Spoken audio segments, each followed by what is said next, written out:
Today I'm gonna share with you guys bolting on the clutch onto the block and everything. I just wanted to go over some of the goodies that I got here.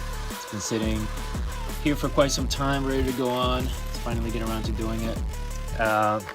Just to kind of go over the reason why I went with some of these parts rather than some of the other options out there. So this is from McLeod. Got a lightweight steel flywheel, and really the only reason why I did this is because I have to be very realistic with my build. I could have gone with a lightweight aluminum flywheel, but I wanted the car to be able to drive comfortably and everything like that, as well, be able to handle the weekend track. So that's why I went with the lightweight steel instead of like aluminum, something like that. I also bought a hydraulic clutch, so I'm waiting on that to come in, so hopefully I get to film that too. That'll be really cool. Can't wait for that. Let's see. Alright, so this came from LMR, 398 bucks. Supposed to handle up to 700 horses. I don't think I'm gonna get that out of my Mustang, but I don't know. I think it's gonna be real close. I dynoed it before when it had all kinds of issues, and the best we could get out of it was 315 to the rear tires.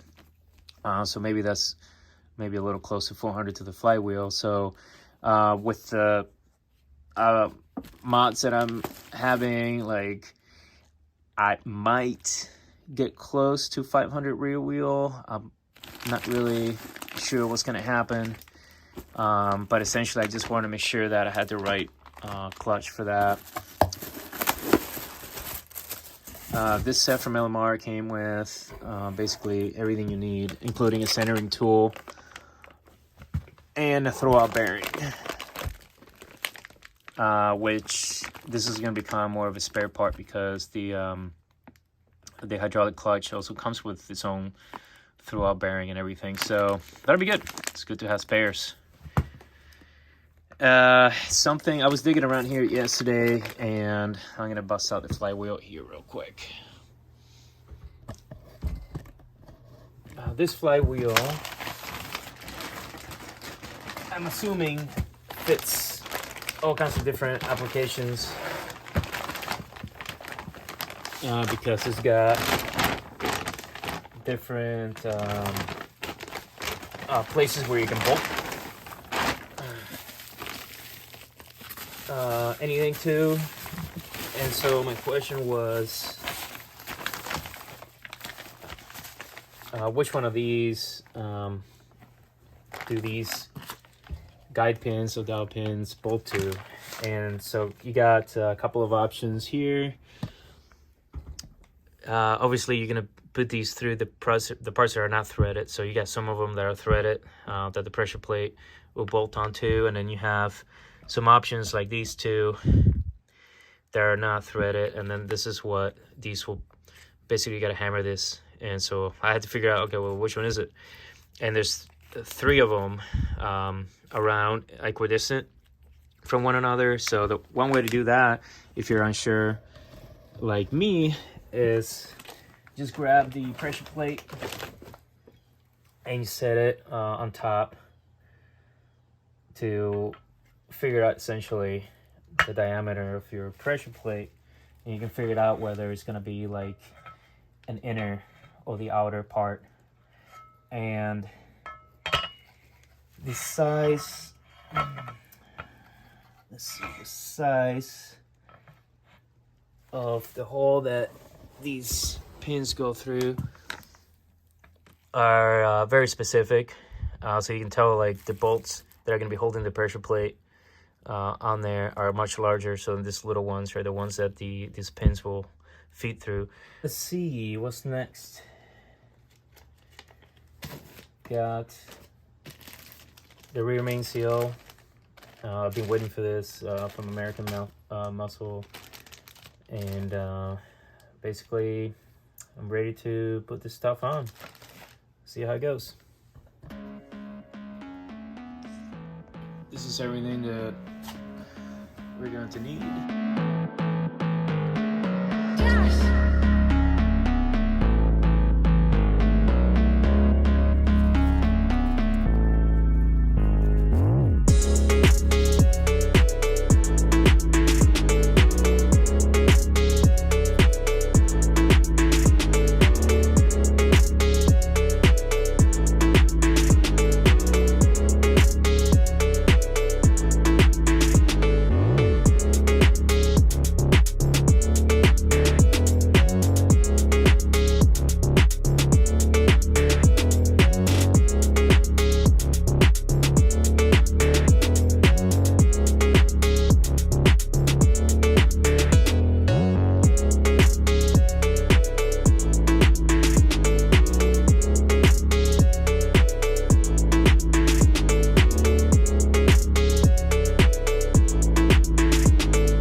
Okay, so this seal right here has a non-flexible part that should be facing out towards the transmission, and it's got a flexible part that should be facing in towards the engine block.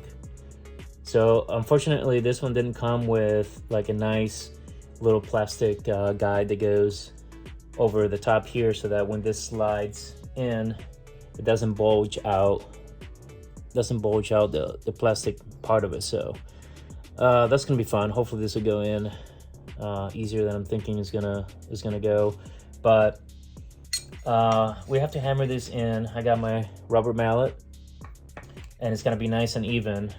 What I'm gonna do in addition to that is I'm gonna add just a little bit of RTV, just like a light coat underneath, or in between here.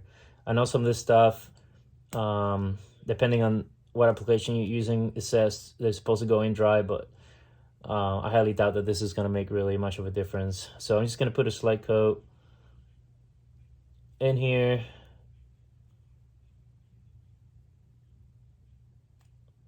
Just with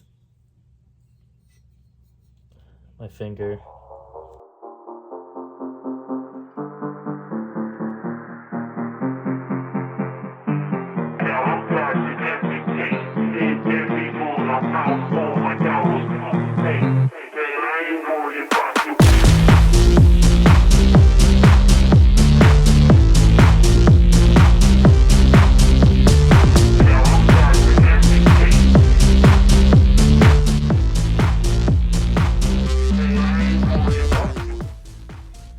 So this is on there, very, very flush, as you can tell. And it's ready to slide right in.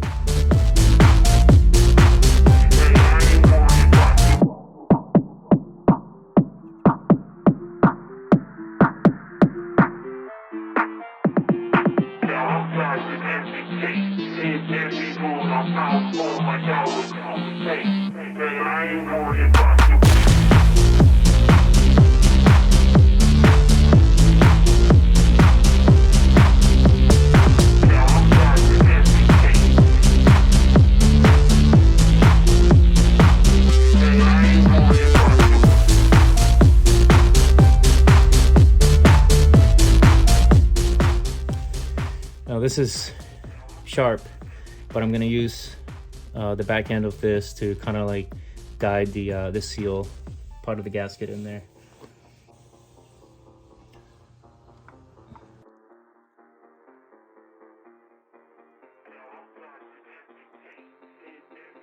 All right, it's finally on there. What I'm gonna do is to make sure that nothing bulged out on the soft part of the seal, I'm just gonna twist it around just to make sure. And it is moving freely, so that means there's no resistance. That means that it didn't bulge out. So the easy way to do it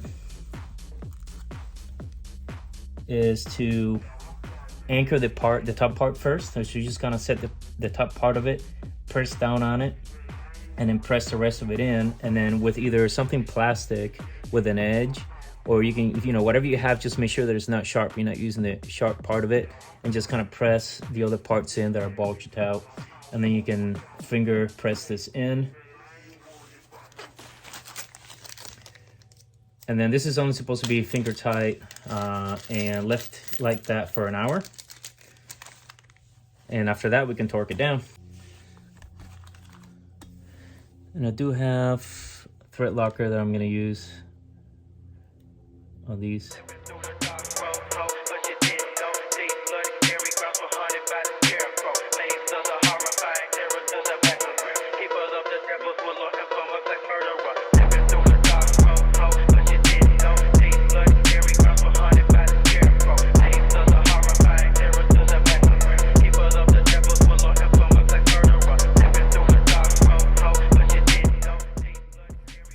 Something I like to point out that I'm sure a lot of you have noticed, I do not have the rear main seal retainer on here. That's another piece that goes on top of the main seal that essentially holds it in place. I don't believe I need it.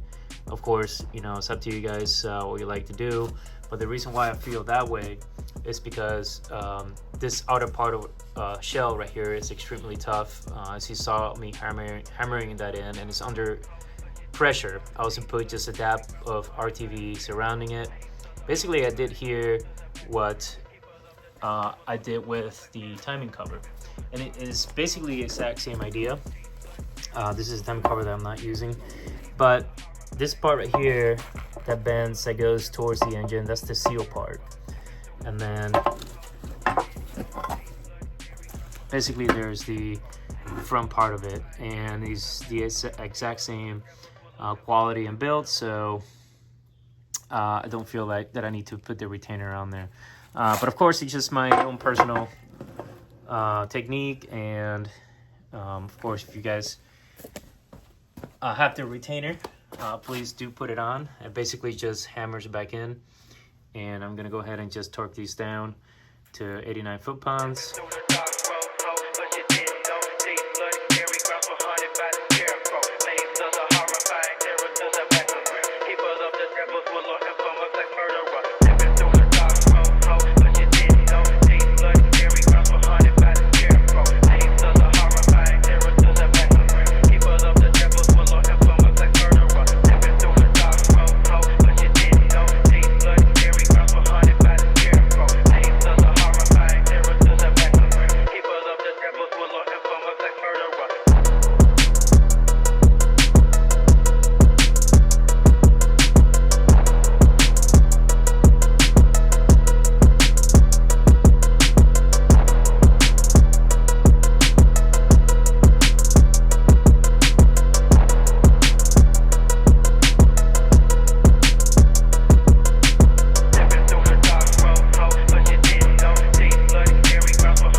Before I torque them down, I'm gonna have to hold the flywheel in place, so there are all kinds of tricks for that. However, I got a top dead center centering tool. Goes right on the crankshaft, and it lines up with that pin right there, and that'll keep the crankshaft in place.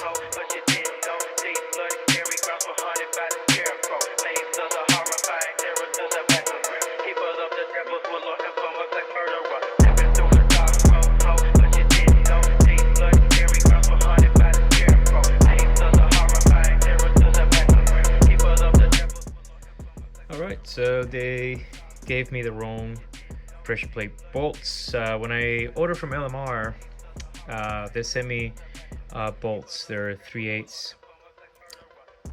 So these did not fit. I called them and they said, well, we show on the computer that we don't ship the clutch with hardware. So just a heads up, if you're looking also for brand new bolts, I just finally got a hold of them through Napa, and the ones you want are the 5/16s, and you will torque them down to 25 foot-pounds. Basically, this is the exact bolt size, And now we can finally get this clutch bolted on and get the block on the stand.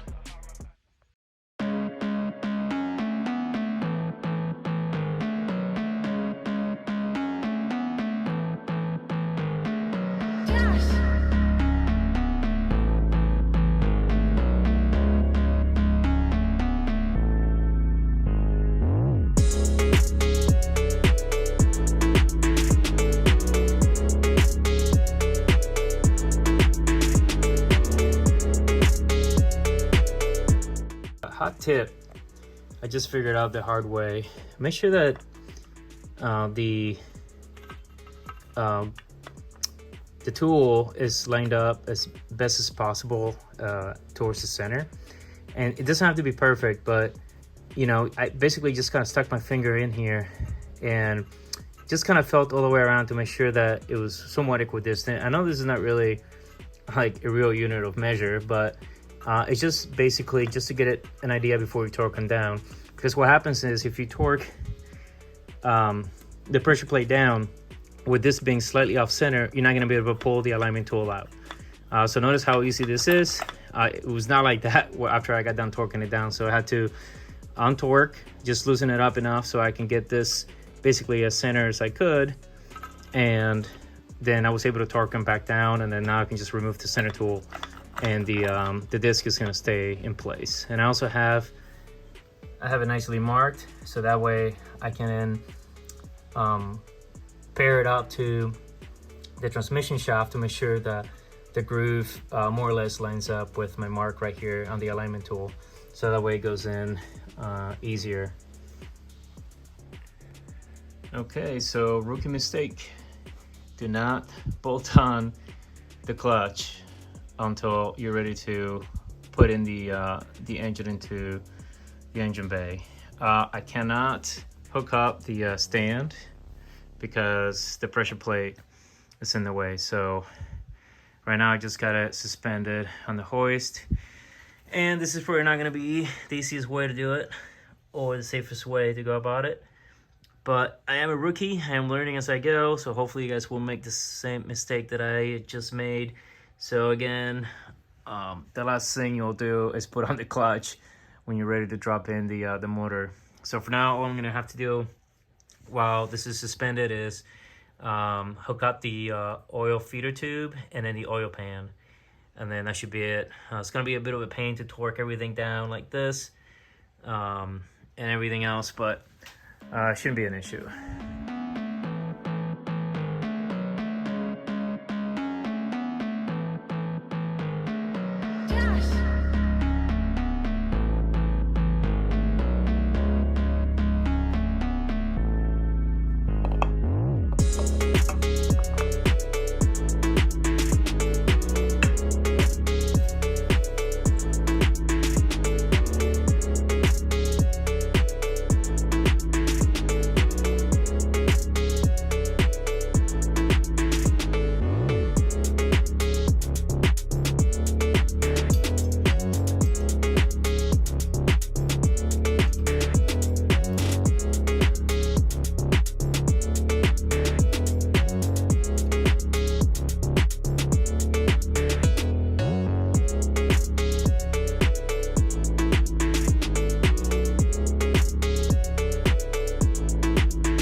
Appreciate it. Once again, you know, I'm doing this so that I can raise awareness for St. Jude Children's Hospital.